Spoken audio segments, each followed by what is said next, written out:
जय हिंद दोस्तों। शिव गोपाल मिश्रा का कहना है कि 8वां वेतन आयोग के लिए जो ड्राफ्टिंग कमेटी हमने बनाया है और वो ड्राफ्टिंग कमेटी का जो डिमांड तैयार हो रहा है वो जाएगा रंजना प्रकाश देसाई के पास।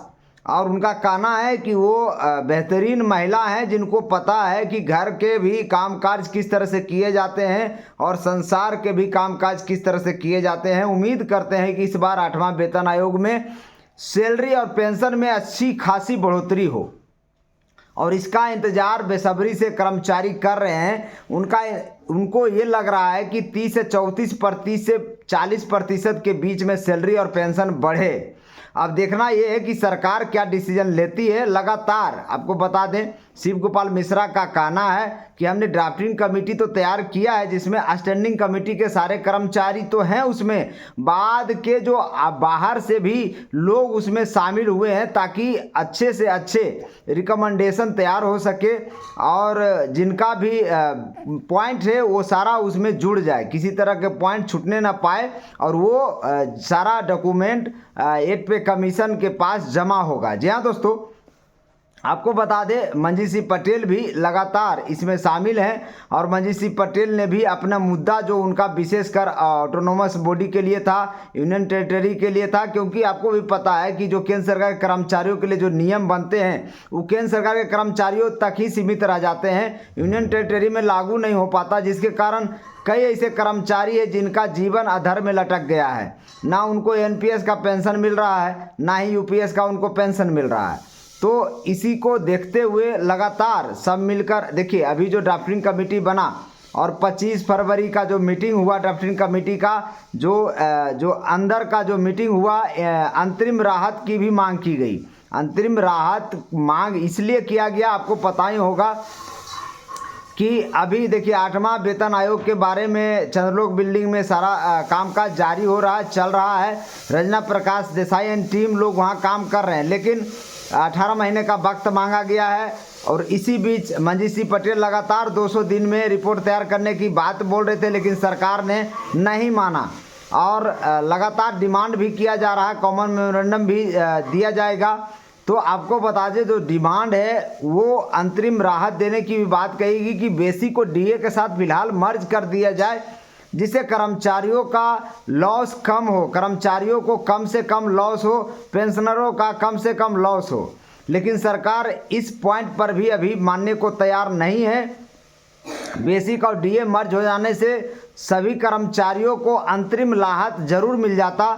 और इसके अलावा और भी डिमांड इसमें पेश किया गया ड्राफ्टिंग कमेटी में कि साल भर में 2 बार इंक्रीमेंट दिया जाए सरकारी कर्मचारियों को, लेकिन सरकार एक ही बार देती है, 3% देती है सालाना इंक्रीमेंट, उसको 7% करने की मांग की गई। 2 तरीके का मांग इसमें था कि साल भर में 2 बार इंक्रीमेंट मिले सरकारी कर्मचारियों को, 2 बार इसको 3% करके 6% दिया जाए, या फिर एक ही बार में 7% दिया जाए साल भर में। तो अब देखना यह कि सरकार क्या करती है। इसके अलावा ओपीएस का भी मांग 8वां पे कमीशन के टर्म ऑफ रेफरेंस में डाला गया, कॉमन मेमोरेंडम में डाला गया। ड्राफ्टिंग कमेटी ने भी ये डिसीजन लिया है कि पुरानी पेंशन भी बहाल होना चाहिए। वहीं पर शिव गोपाल मिश्रा का कहना था कि हमने निश्चित पेंशन लेकर यूपीएस में साइन जरूर किया है, लेकिन हमारा पूरा प्रयास होगा कि वो जो यूपीएस तैयार हुआ है उसमें ओपीएस का सारा लाभ दे पाएँ और ख़ास करके 25 साल का सर्विस को 20 साल कर पाएँ और 50% पेंशन की बात हो। और मिनिमम पेंशन आपको पता ही होगा यूपीएस में भी 10,000 दिया जा रहा है 10 साल नौकरी के बाद। बाकी अनुपातिक पेंशन दिया जाएगा 25 साल तक, 25 साल जिनका कंप्लीट हो जाएगा उनको 50% पेंशन मिलेगा। यूपीएस में भी एनपीएस की तरह 60% अपना आप कंट्रीब्यूशन का निकाल सकते हैं। तो इस तरह के चीज़ें इसमें डाला गया, लेकिन कर्मचारियों ने इसको पूरी तरह से नकार दिया क्योंकि ये भविष्य के साथ खिलवाड़ हो रहा था। 25 साल नौकरी के बाद इसमें पेंशन का प्रोविज़न दिया गया और आपका अंशदान को भी भविष्य के हवाले छोड़ दिया, कह सकते हैं कि बाज़ार के हवाले छोड़ दिया गया था। जिस तरह से एनपीएस का पैसा बाजार के हवाले छोड़ दिया गया है, उसी तरह यहाँ भी प्रॉब्लम है। यहाँ उल्टा 10-20% ही जमा हो रहा था यूपीएस में, लेकिन एनपीएस में 10% आपका और 14% सरकार जमा कर रही है, यानी टोटल 24% जमा हो रहा है। लेकिन यूपीएस में 10% आपका और 10% सरकार जमा कर रही है, यानी 20% ही यहाँ पर जमा हो रहा है। ये बात अलग है कि 10% आपका और 18.5% सरकार का एक अलग कॉर्पस बनाया गया था, पूल कॉर्पस, जो आपको पता होगा। उसमें 8.5% अलग से जमा किया जा रहा है पूल कॉर्पस, ताकि किसी भी कर्मचारी का पेंशन में कमी आएगा तो उस फंड से इसको कमी पूर्ति किया जाएगा। ये सब नियम कुछ कुछ बनाया गया यूपीएस में, लेकिन कर्मचारियों को समझने में देर न लगा और तुरंत यूपीएस को नकार दिया गया। आपको बता दें, जब फर्स्ट टाइम जब यूपीएस लॉन्च हुआ था, जब टाइम दिया गया था 3 महीने का, उस समय लगभग 25 से 26 हज़ार लोगों ने यूपीएस चूज किया था। उसके बाद जब दोबारा टाइम दिया गया तो लगभग 50 से 60 हज़ार डाटा हुआ। जब दोबारा दिया गया तीसरा बार, तब जाके 1,22,000 के आसपास पहुंचा था। तो इस तरह से लगातार टाइमलाइन, डेडलाइन बढ़ाया गया, सरकार बढ़ाते रहा, लेकिन कर्मचारियों ने जब ठान लिया तो उसे पूरा कर ही माना। अब कर्मचारियों ने ओपीएस की बात को मान लिया है, ठान लिया है और दिलो जान से ओपीएस लेकर ही रहेगा। इसके लिए लगातार पूरे देश भर में आंदोलन हो रहा है, आपको पता ही होगा। बात है कि 8वां पे कमीशन का अभी 3 नवंबर 2025 कैबिनेट के अप्रूवल के बाद अभी तक 5 से 6 महीना होने के बाद अभी तक एनसीजेसीएम के साथ बैठक भी नहीं हुआ। ये भी बहुत बड़ा चिंतनीय सब्जेक्ट बन गया है पूरे देश भर में 8वां पे कमीशन के बारे में।